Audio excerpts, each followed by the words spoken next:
Nunca imaginé que ganar tanto dinero tan joven sería lo peor que me pasaría en la vida. Cuando tenía 28 años, vendí mi empresa tecnológica y recibí una transferencia que cambió todo. $3.200.000. Recuerdo mirar la pantalla del banco y sentir orgullo. Pensé en mis padres, en mi infancia, en lujos, en las veces que escuché que yo era la esperanza de la familia. No sabía que ese mismo dinero iba a convertir esa esperanza en una cadena. Crecí en una casa donde cada gasto era planeado. Mi mamá estiraba el mercado como si fuera magia. Mi papá trabajaba a jornadas dobles y aún así a veces faltaba. Yo era el mayor de 3 hermanos y desde pequeño me repetían que yo era el inteligente, el que iba a sacar a todos adelante. Nunca lo sentí como presión, sino como misión. Estudié con disciplina obsesiva. Trabajé mientras cursaba la universidad, no salía, no viajaba, no descansaba. Cuando monté mi startup fue casi en secreto. No quería que mi familia se ilusionara si fallaba. Los primeros 2 años fueron brutales. Deudas, inversionistas que se retiraban, noches sin dormir. Mis hermanos me decían que buscara un empleo de verdad. Mi papá no entendía qué hacía exactamente. Solo mi mamá decía que confiaba en mí. Eso me impulsó a seguir cuando todo parecía perdido. El día que firmé la venta de la empresa lloré en el baño de la oficina, no por el dinero. Lloré porque sentí que lo había logrado sin ayuda. Cuando el dinero entró oficialmente a mi cuenta, lo primero que hice fue pagar la hipoteca de la casa de mis padres. Después, cancelé todas sus deudas. Llamé a mi mamá y le dije que ya no debía nada. Ella lloró. Mi papá me abrazó como nunca. Las solicitudes empezaron a llegar de otros lados. Una tía con la que hablaba 2 veces al año me llamó llorando por una deuda urgente. Un primo necesitaba pagar la universidad. Otro quería invertir en criptomonedas. Cada vez que dudaba escuchaba la misma frase: ¿para usted?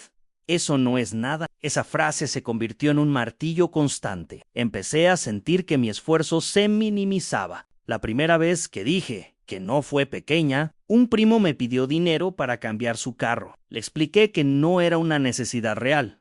Se molestó, dijo que yo había cambiado, que el dinero me había vuelto frío. La palabra egoísta apareció por primera vez. Me afectó más de lo que esperaba. Esa noche casi le transfiero el dinero solo para evitar el conflicto. Pero no fue el primo. Lo que me dolió, fue mi hermana. Un día escuché que le decía a mi mamá que yo ahora me creía superior, que desde que tenía plata hablaba diferente. No era cierto. Yo seguía viviendo en un apartamento normal, no tenía carros de lujo, no vestía marcas caras, pero para ellos yo ya no era su hijo o hermano, era el millonario. Mi hermano menor dejó su trabajo 6 meses después de que vendí la empresa. Dijo que era demasiado estrés y que quería buscar algo mejor. Me pidió ayuda temporal. Acepté, le pagué arriendo, servicios, mercado. Pasaron 3 meses, luego 6. Luego, cada vez que le preguntaba si había conseguido algo, me decía que estaba evaluando opciones. Cuando finalmente le dije que necesitaba que se hiciera responsable, explotó. Me gritó que yo tenía más dinero del que podría gastar en una vida, que apoyarlo era lo mínimo. Sentí algo romperse dentro de mí, nunca antes. Alguien había tratado mi éxito como una obligación permanente. Esa discusión con mi hermano fue la primera vez que sentí miedo de mi propia familia, no porque me fueran a hacer daño físico, sino porque entendí que ya no me veían como antes. Ahora yo era una especie de solución permanente, una herramienta. No importaba si estaba cansado, ocupado o preocupado. Mientras hubiera dinero, siempre habría algo que resolver. Mi papá empezó a hablar más seguido de negocios. Siempre había sido trabajador, pero nunca empresario. Un día me dijo que quería montar una ferretería. Me pidió que invirtiera. No, le propuse hacerlo bien, con asesoría, con números claros, con estudio del sector. Se quedó callado un momento y luego dijo algo que no esperaba. ¿Usted cree que yo no sé trabajar? Sentí que cualquier cosa que dijera iba a sonar como una falta de respeto. Le expliqué que no era eso, que solo quería que el negocio tuviera bases sólidas.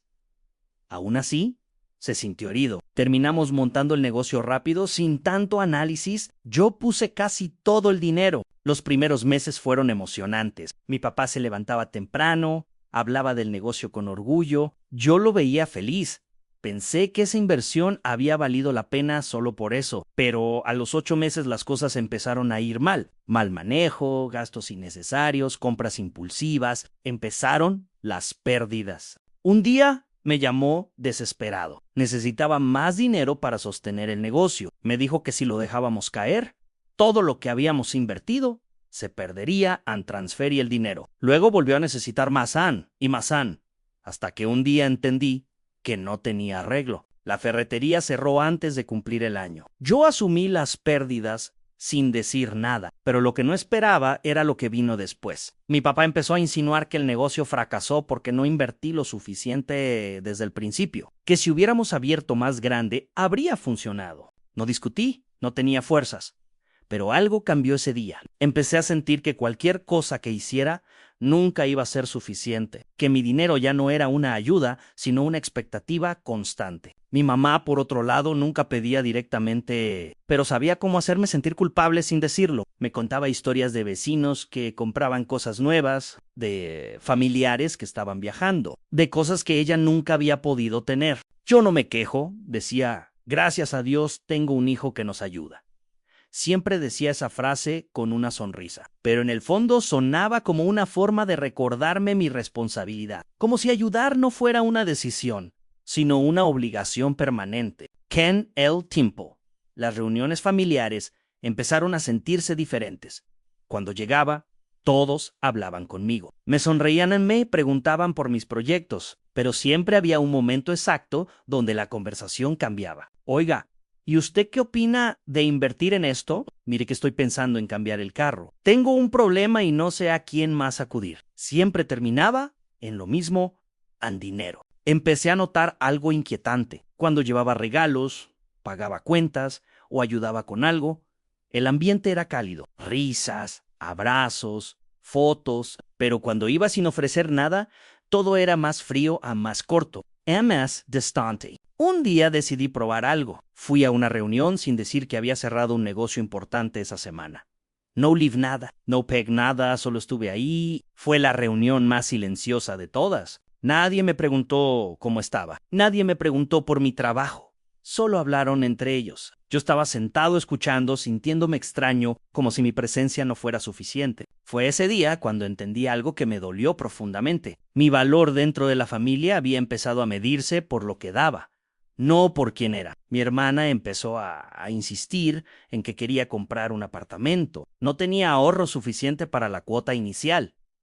Me pidió que pusiera el dinero a su nombre. Le dije que podía prestarle una parte, pero no regalarle todo. Se enojó mucho, me dijo que yo no entendía lo difícil que era empezar, que yo había tenido suerte, que para mí era fácil hablar.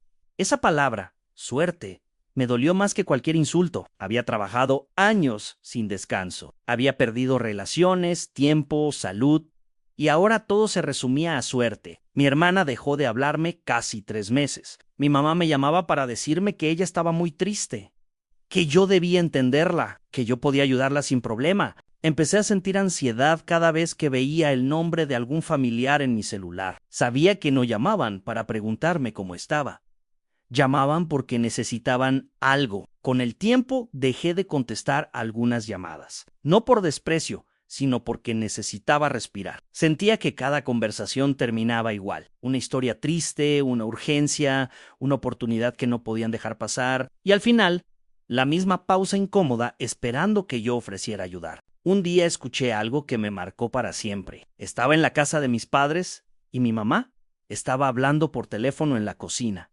No sabía que yo había llegado. Escuché claramente cuando dijo algo que me dejó helado. Gracias a Dios mi hijo salió millonario, así ya no tenemos que preocuparnos por nada nunca más. No lo dijo con maldad, lo dijo con alivio, pero esa frase me pesó como una losa nunca más. Como si yo fuera una garantía permanente contra cualquier problema. Esa noche no dije nada. Me despedí normal, pero manejando de regreso a mi casa, sentí una presión en el pecho. No era rabia, era tristeza. Una tristeza profunda, silenciosa. Me di cuenta de que nadie sabía realmente cuánto trabajaba todavía. Pensaban que el dinero había llegado y ya, como si ahora yo solo viviera relajado, sin preocupaciones, sin responsabilidades, pero la realidad era otra. Seguía invirtiendo, seguía creando proyectos, seguía arriesgando capital, tenía empleados que dependían de mí. Tenía decisiones difíciles todos los días. Y además de eso, llevaba la carga de toda una familia. Mi hermano empezó a hacer comentarios en reuniones, no directos, pero lo suficientemente claros. Decía cosas como, hay gente que cambia cuando tiene plata, hay gente que se olvida de dónde viene. Nunca me lo decía de frente, pero todos sabían que hablaba de mí.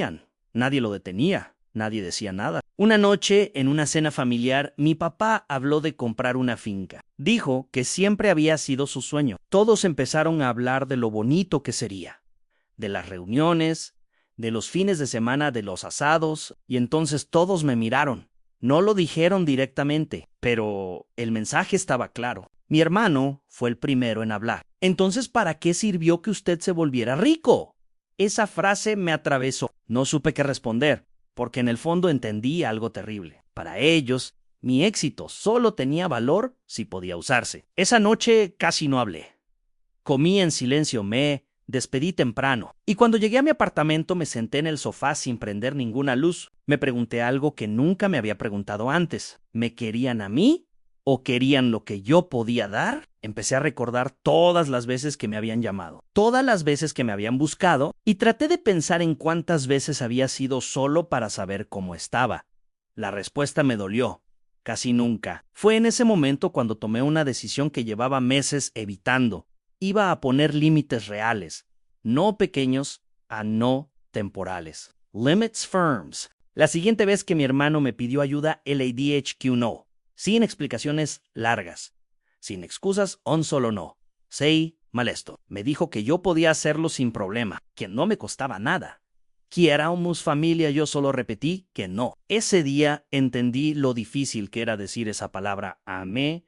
Sentí culpable. Me sentí egoísta, me sentí como si estuviera fallándoles. Pero algo curioso pasó esa noche. Dormí profundamente.